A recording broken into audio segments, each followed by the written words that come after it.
Hey, this is Terry, and welcome back to another episode of Flavors in the Heart.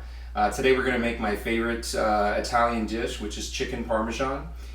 Chicken Parmesan has a lot of problems, from the dry meat to the soggy crust to the chewy blanket of mozzarella. So I hope this recipe will help you out and will be one of your favorites. To keep the meat moist, I like to salt it front and back 20 minutes before I cook it. And then this will also keep the exterior crunchy. And then we replace more than half of the starchy part of it, which makes that soggy when you break into it, with breadcrumbs with grated Parmesan. And then to keep the cheese topping tender, we mix the usual shredded mozzarella with creamy fontina. I love creamy fontina.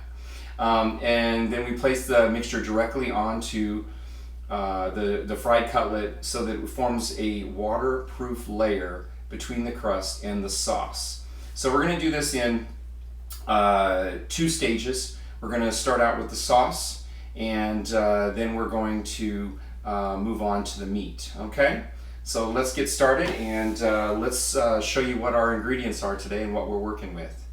So today for the sauce, you're going to need 2 tablespoons of extra virgin olive oil, 2 garlic cloves minced, a 1/4 teaspoon of salt and pepper, as well as a 1/4 teaspoon of dried oregano,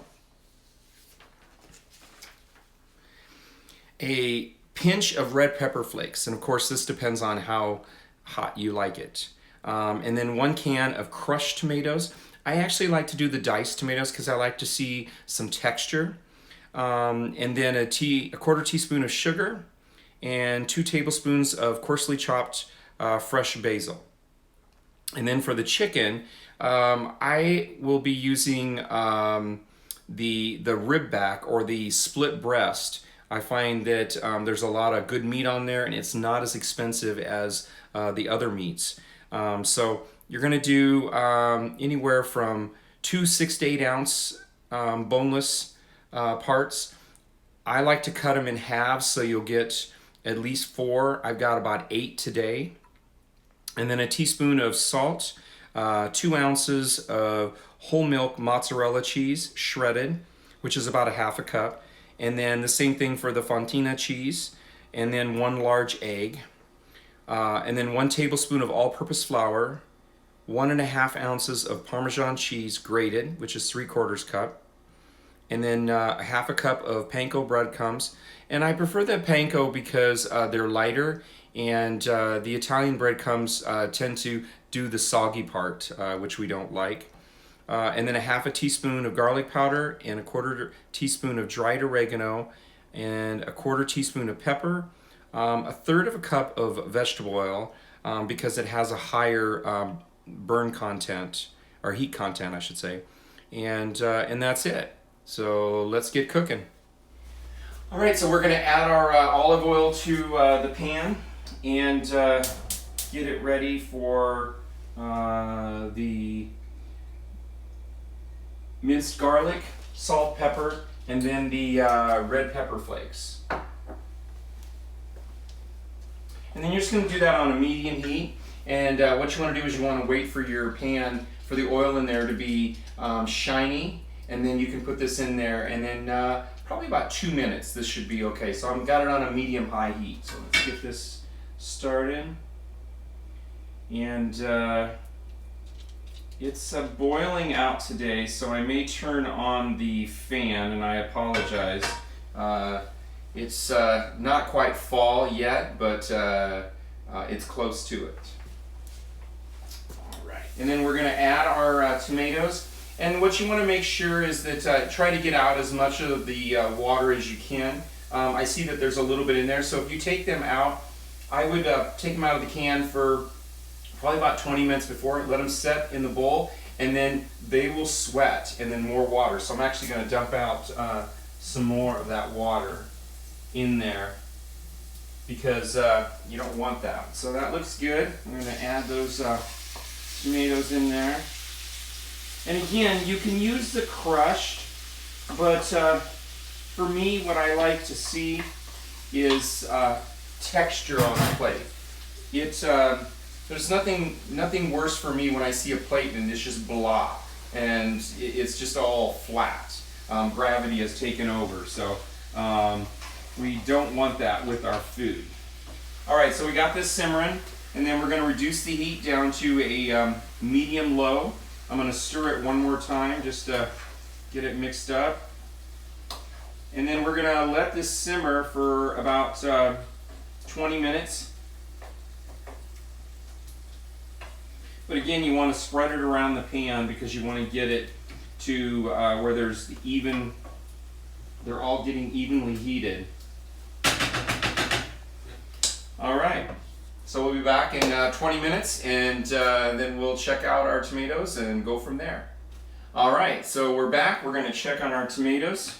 And the one thing I didn't say before I went to break was that we wanted to add that sugar in there. And what that sugar is going to do is it's going to thicken it up, and it's going to make these tomatoes, going to break them down a little bit as well. But they're going to be thicker, and then when they go on top of the chicken, it's going to be perfect.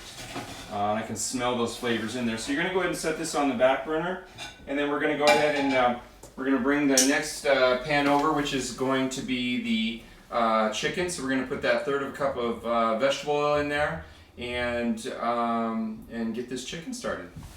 All right, so before we get started, make sure that you put your rack in your oven 4 inches from the broiler, because once we get done doing the chicken, then in the frying pan, we're going to go ahead and we're going to stick it in the oven under the broiler, and we're going to char the cheeses on top, and it's just going to be this golden brown, and then you're going to put the tomato sauce on there, and that's it. And you're not going to hear any talking at the table. So, all right, so we're going to get started here. I've got my 1/3 cup of olive oil, or excuse me, not olive oil. I've got vegetable oil in there. I don't use vegetable oil that often, so it was like, okay, what am I doing? All right, so then what we're going to do is we're going to take our chicken here, and we've got the egg mixture. So I've mixed the egg with that tablespoon of flour, and then I've got my other in here, which is the panko crumbs, the Parmesan, the garlic powder, the oregano, and the pepper in here. And I like to do it in a smaller bowl like this, because then it's easily managed, and I don't have to like move everything around when you got it in a nice shallow dish. If you want to use like if you got a bread pan, not a pan, but a glass, that actually will work. But I like to do this with this. And then the other thing that I like to do is I cut my chicken into smaller pieces. So you're going to take that rib meat, and once you get it off, and I know it's a little work, but it's really good meat, and I've got all this chicken today for $4.10. So, and then you just got to cut it off the bone and clean it up, and this is what you get. And so what we're going to do first is we're going to dredge it with that egg mixture, and then I'm going to put it into the breadcrumbs and the Parmesan cheese, and then we're going to stick it on the plate, and then we're going to get ready to fry it once we get it all done.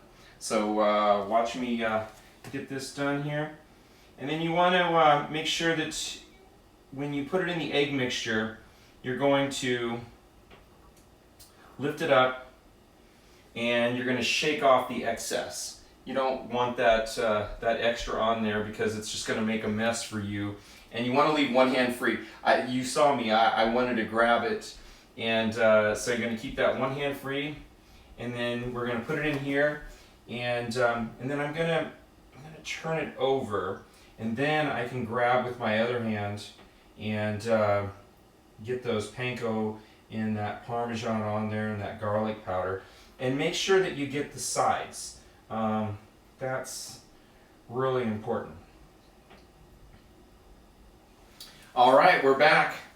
So I got them all done, and then what you're going to do is you're going to take your tongs, and then you're just going to put them in there in a 10-inch skillet, and you don't want to move them around. So I know I'm a little impatient when it comes to that, but we're going to put them in the skillet, let them brown on one side, and then flip them over and do them on the other side, and then we'll prepare them and stick them in the oven, and then we're ready to eat. All right, let's get going here. And you don't want to manhandle them or chicken handle them too much because you want to make sure the breadcrumbs stay on there. So I'm going to end up having to do 2 batches actually, because you know me, I like to cook big. So during my little 20-minute break there, I texted my neighbor because she's always asking me, hey, what are you cooking next? So I had to text her and let her know that I was doing the chicken Parmesan, and that if she wanted some, she better be ready. So I think that one of the things that I love about this recipe is that if you follow these instructions, it's perfect. You will not be disappointed. It is somewhat of a, it seems like a lengthy process, but once you start it and then boom, boom, boom, you just go. And that's it. And then the end product is just, it's absolutely incredible. What I like to do with the chicken Parmesan is I'll pair it up with lighter things. Like if I'm doing a rice, I'll do like maybe an orzo or a Mediterranean something, but keep it light. And then same thing with the vegetables. You know, just do some nice green beans, a quick toss in the frying pan with some garlic and olive oil, and then that's it. Boom, and then serve them up.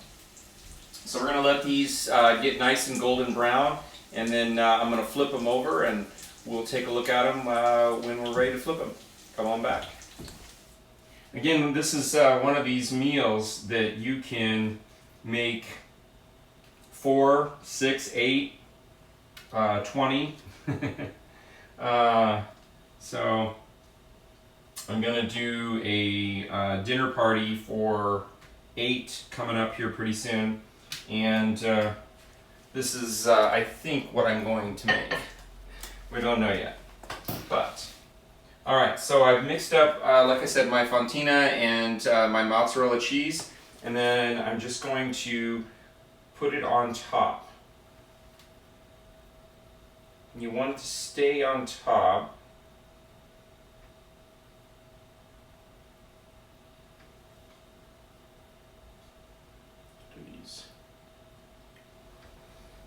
And then whatever you have left, just spread it around.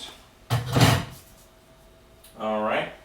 We are going to stick this in the oven under the broiler, and this is going to be for under a minute, and it's going to get nice and golden brown, and I'm going to bring it back to you, and we're going to add the tomato sauce on top. So, all right, here we are. Oh, those look delicious. Let's get them on the plate and get them served up.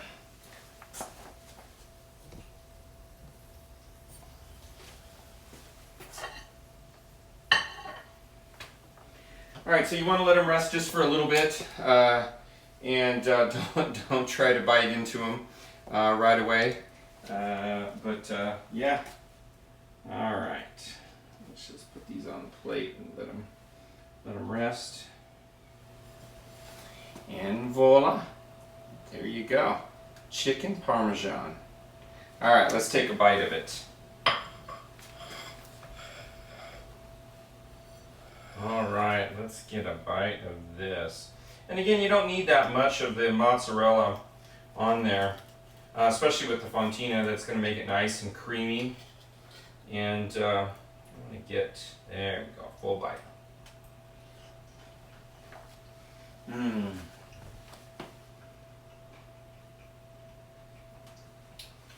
The chicken is moist. I don't know if you can see that, but it is, there you go, moist.